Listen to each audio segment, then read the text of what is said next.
다윗의 마지막 말이라. 이 세 아들 다윗이 말하며 높이 세워진 자 야곱의 하나님께로부터 기름 부음 받은 자 이스라엘의 노래 잘하는 자가 말하노라. 여호와의 영이 나를 통하여 말씀하시며 그의 말씀이 내 혀에 있도다. 이스라엘의 하나님이 말씀하시며 이스라엘의 반석이 내게 이르시기를 사람을 공의로 다스리는 자 하나님을 경외함으로 다스리는 자여 그는 돋는 해의 아침빛 같고 구름 없는 아침 같고 비 내린 후의 광선으로 땅에서 우미 돋는 새풀 같은 이라 하시도다.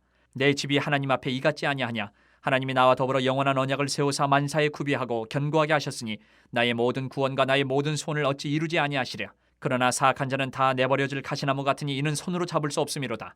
그것들을 만지는 자는 철과 창자루를 가져야 하리니 그것들이 당장에 불살리리로다 하니라. 다윗의 용사들의 이름은 이러하니라. 다그몬 사람 요셉바세벳이라고도 하고 에센 사람 아디노라고도 하는 자는 군 지휘관의 두목이라. 그가 단번에 800명을 쳐 죽였더라. 그 다음은 아호와 사람 도대의 아들 엘르아살이니 다윗과 함께 한 세 용사 중에 한 사람이라. 블레셋 사람들이 싸우려고 거기에 모임에 이스라엘 사람들이 물러간지라. 세 용사가 싸움을 도두고 그가 나가서 손이 피곤하여 그의 손이 칼에 붙기까지 블레셋 사람을 치니라. 그날에 여호와께서 크게 이기게 하셨으므로 백성들은 돌아와 그의 뒤를 따라가며 노력할 뿐이었더라. 그 다음은 하랄 사람 아게의 아들 삼마라. 블레셋 사람들이 사기가 올라 거기 녹두나무가 가득한 한쪽 밭에 모임에 백성들은 블레셋 사람들 앞에서 도망하되 그는 그 밭 가운데 서서 마가 블레셋 사람들을 친지라. 여호와께서 큰 구원을 이루시니라. 또 30두목 중 세 사람이 곡식 벨 때에 아둘람 굴에 내려가 다윗에게 나아갔는데 때에 블레셋 사람의 한 무리가 르바임 골짜기에 진쳤더라. 그때에 다윗은 산성에 있고 그때에 블레셋 사람이 요새는 베들레헴에 있는지라.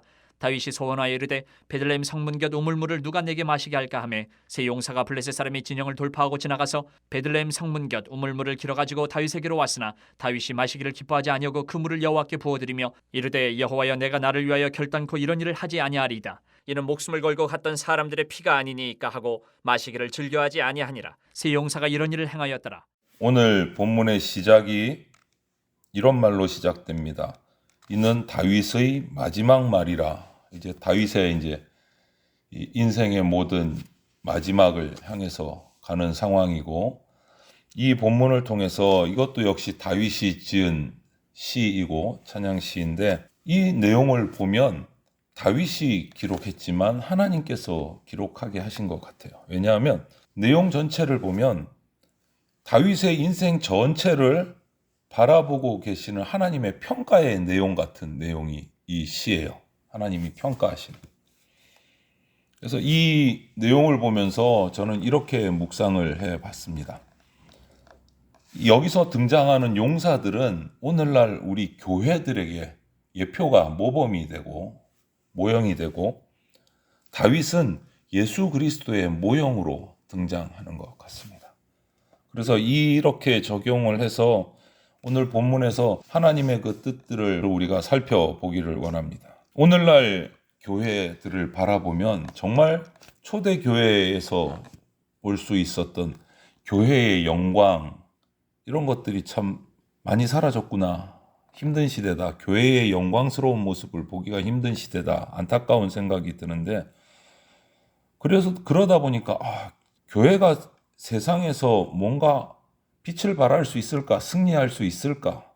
세상은 더 득세하는 것 같은데, 이런 마음도 들고, 이러다가 교회가 이 땅에서 완전히 사라져 버리는 거 아닐까? 왜? 세상은 계속 세월이 갈수록 교회를 핍박하고 이렇게 하는 시대가 되어가고 있기 때문에 안타까운 마음들이 드는데, 그런 상황에서 오늘 이 말씀, 다윗의 이 시를 보면서 어떻게 해야 교회가 그 예전의 초대교회의 영광을 다시 찾을 수 있을까 하는 마음으로 우리가 이 말씀을 함께 묵상해 보려고 합니다. 먼저 1절부터 4절을 보면 하나님께서는 왕을 세우셔서 당신의 백성을 다스리게 하시는 분이세요. 이 말은 무슨 말이냐면, 왕은 하나님의 영을 받아서 하나님의 뜻대로 하나님의 백성을 다스린다. 다윗이 바로 그런 왕이었어요. 다윗의 왕의 일생을 이렇게 살펴보게 되면 하나님께 부르심 받아서, 오늘 등장부터 그렇게 나오잖아요. 다윗이 자신을 그렇게 표현을 합니다. 높이 세워진 자, 야곱의 하나님께로부터 기름 부음 받은 자, 이스라엘의 노래 잘하는 자가, 그리고 2절에 하나님의 영이 나를 통하여 말씀하시.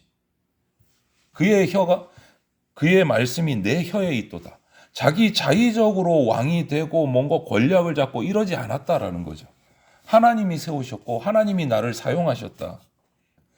그 다스림 덕분에 이 교회로 예표되는 이스라엘이 강력하고 복된 나라가 됐다라는 거죠. 이게 무엇을 가리킵니까? 하나님 나라의 왕이신 예수 그리스도께서 이런 왕으로 우리를 지금 교회를 세상을 다스리고 계신다라는 거예요. 하나님은 예수 그리스도를 왕으로 세우셔서 그분의 나라를 영광스럽게 하시고 다스리게 하셨다. 그래서 교회의 영광은 예수 그리스도의 영광입니다. 교회의 영광은 예수 그리스도의 영광. 다른 것이 아니다. 그러므로 교회는요, 영원히 꺼질 수 없는 영광의 소망을 가지고 있는 공동체가 교회예요. 예수 그리스도의 영광이 사라진다, 사그러든다, 이런 일은 있을 수 없기 때문에.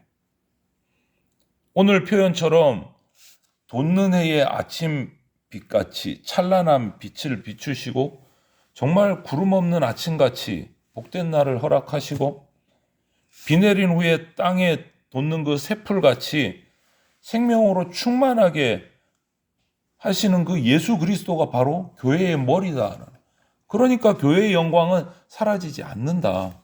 교회의 영광은 사라지지 않는다. 우리의 걱정처럼 세상이 갈수록 악해지고 교회를 핍박하고 교회를 짓누르는 이 상황에서 교회가 사라지면 어떡할까? 그 걱정과는 달리 오늘 이렇게 말씀해 주신다. 그냥 세상이 교회에 드러나는 외적인 모습만, 현상만 바라보고 이런 평가, 저런 평가, 비판, 조롱, 무엇을 하든지 간에 교회는 오직 예수 그리스도 한 분으로 인해서 영원히 꺼질 수 없는 소망과 영광을 품고 있는 공동체가 바로 교회다. 이것을 잊어서는 안 된다는 거예요. 성도인 우리가. 예수 그리스도 그분을 붙잡고 그분 안에 딱 거할 때 교회는 가장 영광스럽게 빛납니다. 다른 방법이 없어요. 교회의 영광이 회복되는 것은 예수 그리스도의 영광에 우리가 참여할 때 빛나는 거예요. 뭔가 다른 것으로 해보겠다. 그런 방법을 주신 일이 없습니다. 그리고 이 교회의 영광은 영원한 왕이신 예수 그리스도로 말미암습니다. 5절에서 7절을 보면 하나님은 다윗과 더불어서 언약을 맺으셨습니다. 영원한 언약을. 그리고 하나님은 한 번 맺은 언약을 결코 파기하지 않으시고 반드시 이루시는 분이세요. 다윗의 왕위가 영원하게 해주겠다. 하나님의 언약이에요. 예수 그리스도의 복된 다스림이 얼마나 계속될까요? 영원히 계속됩니다. 하나님의 약속이에요. 왜냐? 하나님이 그리스도를 왕으로 세우신 언약이 영원한 언약이기 때문에 영원한 언약이라는 이 말의 의미는 누구도 그 무엇으로도 끊을 수 없고 파기할 수 없다라는 의미예요. 영원한 언약은. 교회의 머리로 예수 그리스도를 세워서 다스리게 하신 것은 영원한 언약이에요. 누구도 그것을 끊을 수가 없어요. 영원한 왕이 영원한 언약을 가지고 다스리시기 때문에 오늘 본문처럼 모든 것이 구비되고 어떤 공격에도 견딜 수 있는 풍성하고 강력한 나라가 된다. 이것이 뭐라고요? 바로 교회다. 하나님은 예수 그리스도를 통해서 영원한 언약을 세우시고 변하지 않는 구원의 은혜를 교회를 통해서 이 땅 가운데 베푸신다. 그렇기 때문에 교회는 사라질 수 없다. 다윗과 맺으신 그 영원한 언약이 무엇으로 성취됩니까? 역사가 흘러서 다윗의 후손에 누가 태어납니까? 예수 그리스도께서 태어나시고 그 예수 그리스도께서 하나님의 영원한 언약을 가지고 세우신 것이 바로 교회예요. 교회는 그 언약을 계속 이어가는 공동체이고 그 교회의 머리가 바로 예수 그리스도이십니다. 그런데 이렇게 하나님이 세우신 견고한 터 위에 세워진 교회, 무엇으로 넘어뜨리고 누구의 위엄을 가지고 무너뜨릴 수가 있겠습니까? 이것이 교회의 영광이고 영원히 계속되는 복이에요. 그런데 이것을 우리가 잊고 깜빡깜빡하면서 교회의 구성원인 교회된 우리 성도들이 갈수록 교인의 숫자는 줄어들고 오늘날 교회에 대한 평판은 부정적으로 바뀌어가는 이 세상 가운데서 그 상황만 보면서 위태롭다, 힘들다, 어렵다, 우리 스스로 부정적인 상황들을 계속 내뱉으면 안 되는 거죠. 그런 외형적인 모습과 상관없이 영원한 언약이 되시는 예수 그리스도께 오히려 더 나아가서 주님 앞에 들어갈 때 그런 낙심, 그런 걱정, 그런 근심을 던져버릴 수 있는 겁니다. 어떤 피조물도 하나님의 언약을 깨트릴 수가 없습니다. 교회를 무너뜨릴 수가 없습니다. 교회가 예수님의 언약 가운데 있는 동안은 결코 무너질 수 없어요. 오히려 이런 것을 점검해 봐야 돼요.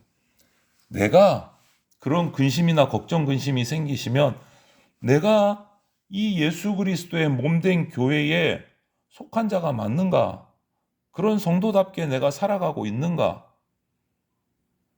그것은 새까맣게 잊어버리고 세상에 희석돼서 두려워하고 떨고 낙심하고 있지 않는가? 스스로의 믿음을 점검하는 것이 옳은 겁니다. 교회에 대해서 결코 낙심하지 마십시오. 두려워하지도 마십시오. 예수 그리스도를 굳게 믿음으로 흔들리지 않고 담대해야 합니다. 우리 스스로 그것을 언약을 내어 던져버리고 낙심하고 세상의 방법으로 무언가 그것을 채워보려고 하면 결코 그것으로 해결될 것이 아니다라는 거예요. 그 증거로, 그 언약의 증거로 나타내신 것이 뭐냐? 오늘 본문을 보면 하나님이 그 공동체에 주시는 충성스러운 용사들을 볼 때 그 증거가 돼요. 이 믿음의 용사들은 예수 그리스도의 승리를 확신하는 사람들이 믿음의 용사예요. 이들을 통해서 하나님은 위대한 승리의 이야기를 계속 써내려 가세요. 하나님은 용맹한 성령의 사람들을 믿음의 용사로 세우시고 승리하게 하시는 거예요. 믿음의 용사 어떤 사람들이에요? 뭐 등치 크고 힘 있고 능력 있고 세상적인 능력? 아니요. 교회 공동체 안에서 이 예수 그리스도의 영원한 언약을 붙들고 믿고 예수 그리스도를 붙잡고 따르는 사람들. 그 사람들이 바로 믿음의 용사들입니다. 세상의 조건은 단 하나도 없어요. 그들에게. 하나님이 요구하시는 조건은. 이런 얘기를 들으면 우리 교회에 그런 분들이 있나? 없는 것 같은데. 그럼 또 낙심할 수도 있고. 나 혼자밖에 없어 이렇게 발버둥 치는 사람이? 그런 생각이 들 수도 있습니다. 그때 눈을 들어서 믿음의 눈을 들어서 교회를 다시 보십시오. 겉으로는 초라해 보일 수 있습니다. 보잘것없이 보일 수 있어요. 하지만 하나님만 의지하고 붙들고 말씀에 엎드리는 사람들이 있다면 바로 그 사람들이 믿음의 용사인 겁니다. 그 믿음의 용사의 명단에 내가 들어가 있는가 점검해야 되고 그 용사로 내가 쓰임받기 위해서 나 스스로를 말씀 앞에 하나님 앞에서 세워가야 되고 또 다른 용사들을 세우려고 애써야 되고 그때 하나님께서 그 믿음의 용사들을 통해서 이 언약을 더 강하게 교회를 더 왕성하게 세워가신다. 그게 하나님의 증거예요. 용사를 세워주시는 것. 오늘 다윗의 용사들을 보십시오. 오늘 기록이 13절부터 17절을 보면 전쟁터의 직면에 적군과 블레셋과 대립하고 있습니다. 서로 마주보고 있는데 그 적진 가운데 있는 베들레헴의 우물을 마시고 싶어 해요. 아마 명령도 하지 않았어요. 그냥 그렇게 지나가는 말로 툭 던졌을 것 같아요. 그런데 이 세 용사가 다윗의 그 말을 헤아리고 그 바램을 가지고 목숨을 걸고 블레셋 적진으로 뛰어 들어가서 돌파해서 그 베들레헴의 우물물을 떠가지고 와서 왕에게 바쳐요. 다윗 왕은 그 물을 받고 어우 너무 좋겠다 이러고 벌컥벌컥 마신 게 아니고 그 용사들의 충성과 수고를 너무너무 귀하게 여겨서 여호와께 부어드려요. 자신이 마시지 못하고 내가 다시는 이런 일을 하지 않겠습니다. 자신 스스로를 돌아보는 거예요. 용사들은. 그렇다면 여러분 우리 왕은 누구십니까? 이 세 용사의 왕은 다윗이었어요. 그 다윗을 위해 목숨 걸고 충성을 했어요. 그럼 우리 왕은요? 당연히 바로 예수 그리스도이십니다. 믿음의 용사된 우리는 우리의 왕이신 예수 그리스도 그분께 충성해야 돼요. 예수 그리스도를 따르고 그분이 기뻐하시는 일을 하려고 애써야 된다는 거예요. 이 용사들이 다윗 왕의 그 사소한 바람까지도 살피고 충성을 하는 이 모습을 보면서 우리도 예수 그리스도의 말씀을 살피고 예수 그리스도의 뜻을 물으면서 거기에 순종하는 삶을 살아야 된다. 그냥 죄만 짓지 않으면 되지 뭐. 주일 예배만 참석하면 되지 뭐. 꼭 해야 될 거 어쩔 수 없이 하는 일만 하면 되지 뭐. 이런 소극적인 신앙에서 벗어나야 된다는 거예요. 이 다윗 왕에게 충성한 세 용사의 모습을 보십시오. 그들은 그냥 그런 소극적인 신앙이 아닌 거예요. 성도가 예수 그리스도의 말씀을 따라 왕이신 예수님을 순종하려다 보면 이 악한 세상과 부딪힐 때가 있어요. 거슬러 살게 될 때가 있어요. 생명력이 있어서 펄쩍펄쩍 찌면서 강을 거슬러 올라가는 그 연어처럼 힘들 때 있어요. 강물이 흘러가는 방향으로 가지 않고 역주행하는 그 연어를 보세요. 그리스도인들은 악한 세상의 물결을 따라 흘러가지 않습니다. 역주행하지. 거슬러 올라가다 보면 충성하기 위해서 거슬러 올라가다 보면 당연히 상처도 납니다. 손해볼 때도 있습니다. 하지만 그 손해도 왕이신 예수 그리스도를 기뻐하게 하시기 위한 기쁨이 되는 거예요. 감사가 되는 거예요. 그것을 감수할 수 있는 사람이 바로 믿음의 용사인 거예요. 오늘 우리가 살펴봅시다. 예수 그리스도 나의 왕이신 그분이 나에게 주신 사명은 무엇일까? 왕이신 예수님께서 기뻐하시는 일은 무엇일까? 그것을 날마다 살펴야 돼요. 내가 편해지는 일은 뭘까? 내가 잘 먹고 잘 사는 길은 뭘까? 내가 높아지는 길은 뭘까? 이것이 아니고 왕이신 예수님이 나를 통해서 이루시고자 하는 일은 뭘까? 예수님이라면 어떻게 하실까? 우리는 그것을 매 순간 살펴야 돼요.